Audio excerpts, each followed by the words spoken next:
¿Qué tal? Los saluda el doctor Jesús Ortiz, médico radiólogo. En esta oportunidad vamos a hablar de la ecografía de hombro en emergencia. Es importante recordar la anatomía del húmero. El húmero tiene un troquín o trocánter menor y un troquíter o trocánter mayor, al medio del cual discurre el surco intertubercular, que es importante porque por ahí discurre la porción articular de la porción larga del bíceps braquial. En una vista anterior tenemos al tendón subescapular que se inserta en el troquín o tuberosidad menor y el tendón supraespinoso que se inserta en el troquíter o tuberosidad mayor. Al medio de los dos discurre el surco intertubercular donde discurre el tendón de la porción larga del bíceps braquial en su porción intraarticular, lo que se conoce como el intervalo de los rotadores.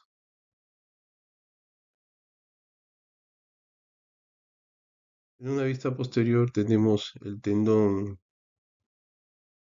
supraespinoso, infraespinoso y redondo menor. El tendón supraespinoso se inserta en la tuberosidad mayor en su carilla superior y media. El tendón infraespinoso se inserta en la tuberosidad mayor en la carilla media. Y el tendón redondo menor, que es este pequeño, se inserta en la carilla inferior de la tuberosidad mayor.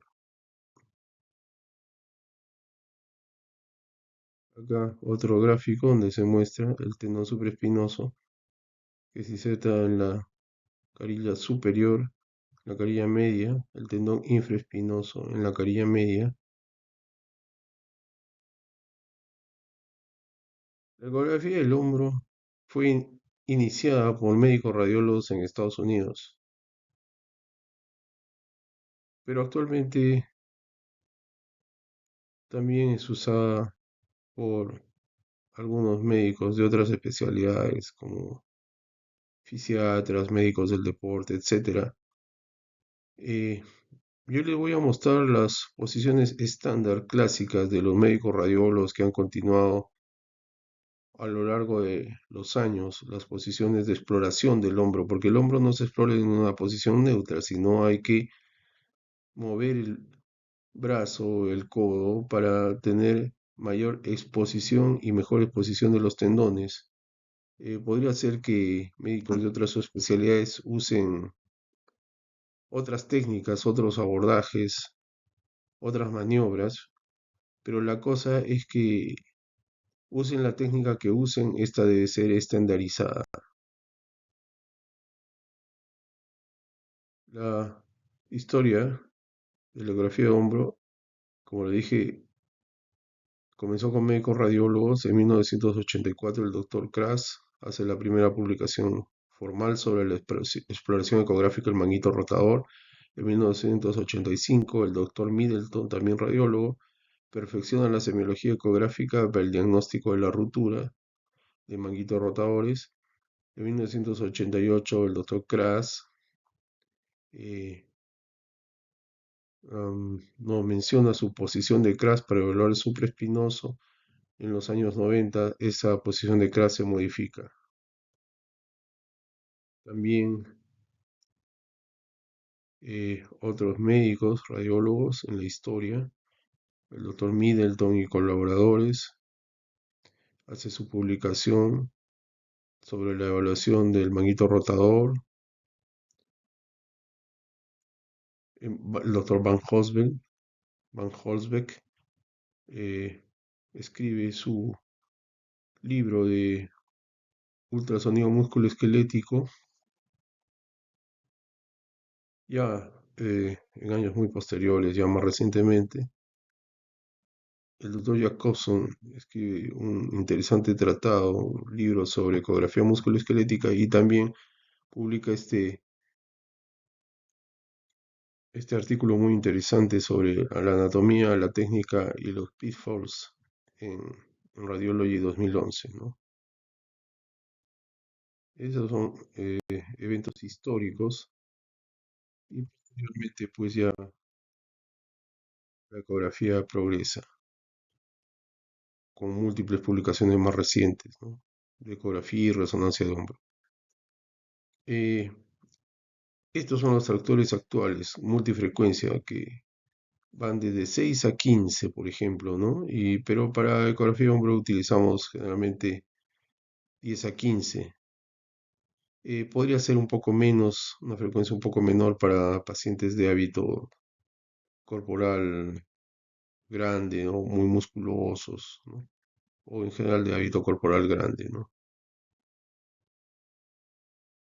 También hay sondas más pequeñas que también tienen multifrecuencia. Podemos combinarlas para los accesos.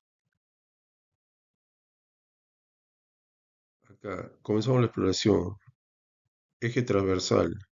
Ubicamos el tendón de la porción larga del bíceps braquial.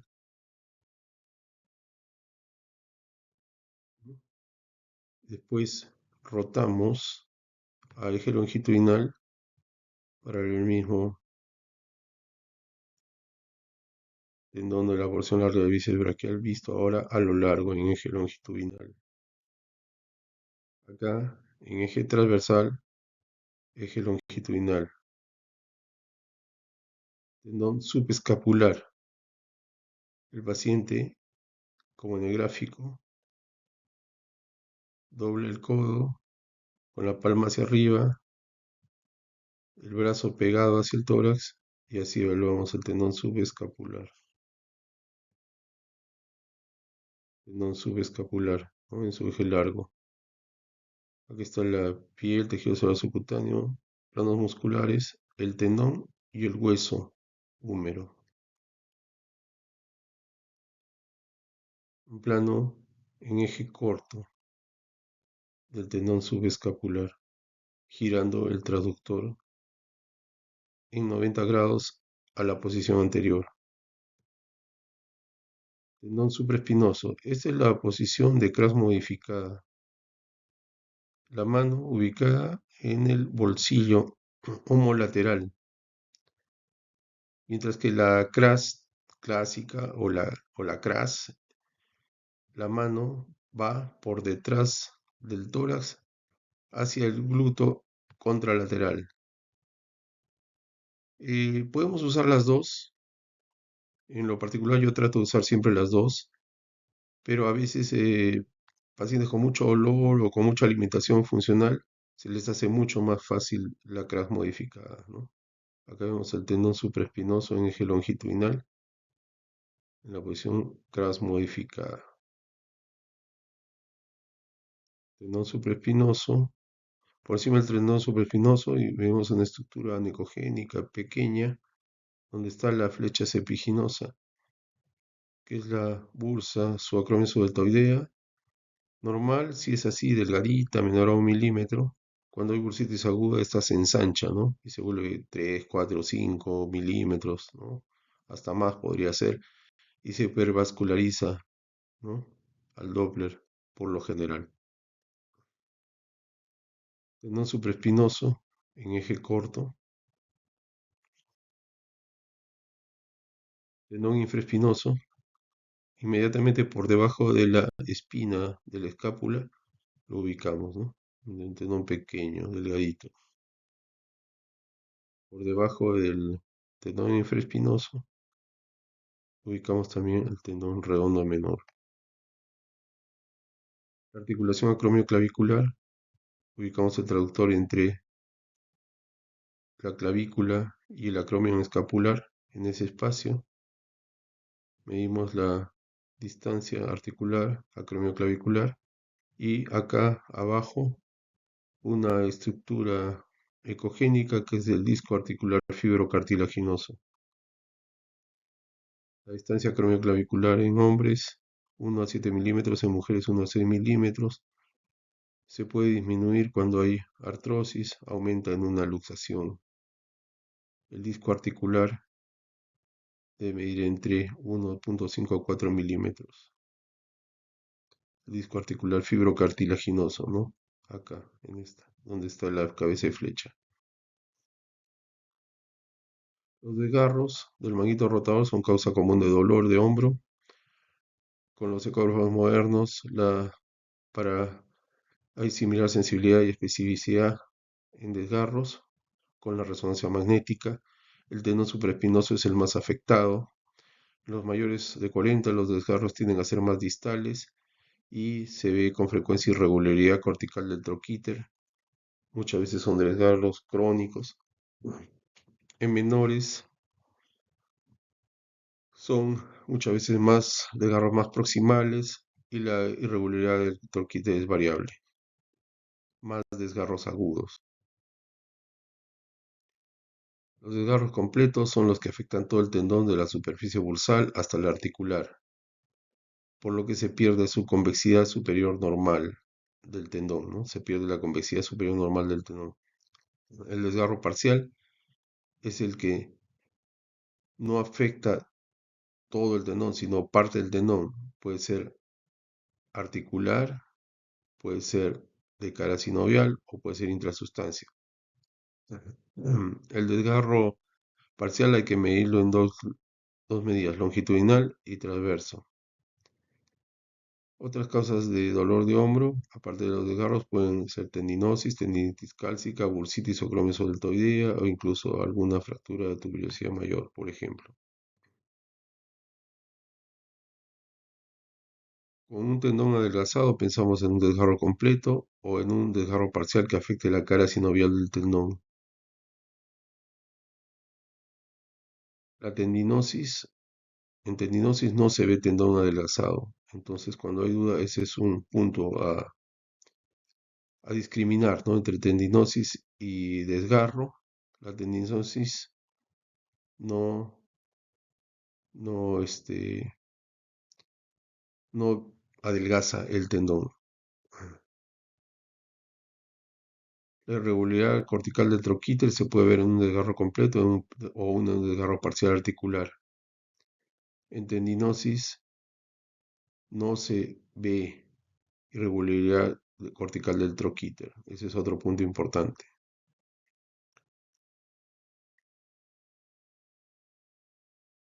Desgarros parciales articulares agudos pueden no tener irregularidad cortical, ¿no? La irregularidad cortical es más frecuente en mayores de 40. ¿Qué es la tendinosis? Es un proceso degenerativo de tipo eosinófilo, fibrilar y mucoide. A pesar del término cis, en la tendinosis no hay células inflamatorias activas. La tendinosis focal es una zona heterogénea hipecoica y mal definida. Recordemos que el desgarro agudo es bien definido y más negrito, o sea, más hipoecoico o anecogénico, mientras que la tendinosis es mal definida y no tan oscura, más heterogénea. La tendinosis difusa puede abarcar todo el tendón, pero su convexidad superior, la convexidad bursal, se mantiene normal. En cambio, en un desgarro masivo se pierde esta convexidad superior. Acá algunos ejemplos, ¿no? Normal, ¿no? Desgarro parcial articular, desgarro parcial articular, desgarro parcial bursal. Las del medio son desgarros intrasustancia. Las de abajo son desgarros completos, desde cara articular a cara bursal, desde cara articular a cara bursal. Algunos ejemplos. Desgarro articular, parcial articular. Desgarro parcial articular, zona necogénica, bien definida. Contacta el cartílago y al lino articular. Produce irregularidad cortical. irregularidad cortical. Desgarro parcial intrasustancia. Acá no contacta ni la superficie dorsal ni la superficie articular. Intrasustancia. Desgarro parcial articular. Contacta el cartílago articular. No contacta la superficie bursal. Zona de tendinosis. No es anecogénica, sino hipoecogénica, mal definida.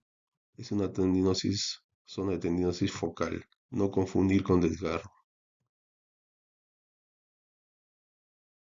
Un desgarro parcial intrasustancia. No contacta la superficie articular, no contacta la cara bursal.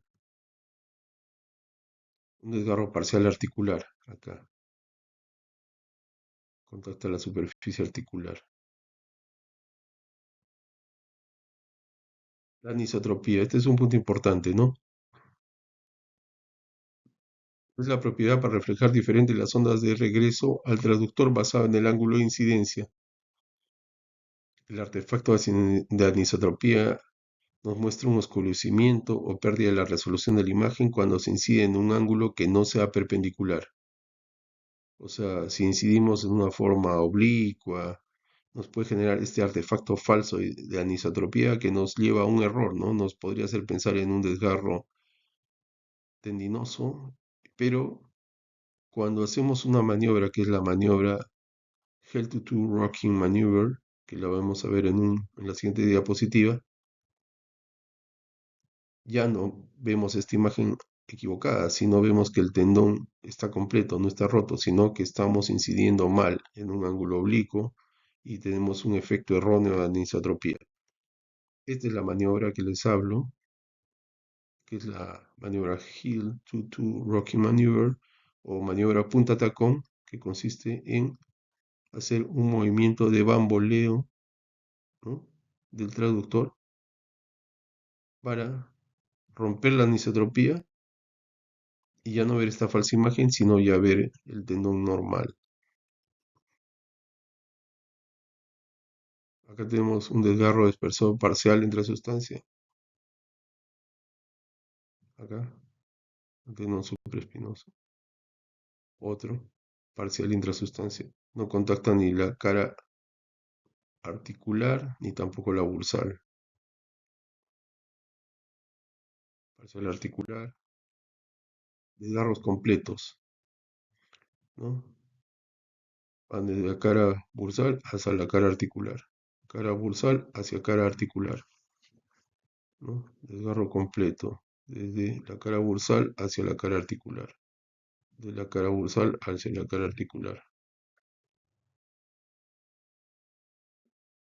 Un desgarro completo, ¿no? Acá está el deltoides, que prácticamente contacta con el hueso. No se ve el tendón supraespinoso, ¿no? Se ha perdido, ¿no? El deltoides prácticamente se hernia con el hueso, se pierde la imagen del tendón, porque el tendón hay un desgarro completo y el tendón se ha retraído, ya no se ve. Acá, el deltoides, ya no se ve el tendón, ¿no? Es el corte transversal, ¿no? Desgarro completo. Bueno, acá la bibliografía que hemos usado de los maestros radiólogos clásicos, ya los radiólogos ya más cercanos, como el doctor Jacobson y sus artículos y libros, y otros ya, otras publicaciones ya más recientes de Radiology, Radiographics, ya de estos años recientes. Bueno, muchas gracias por la atención.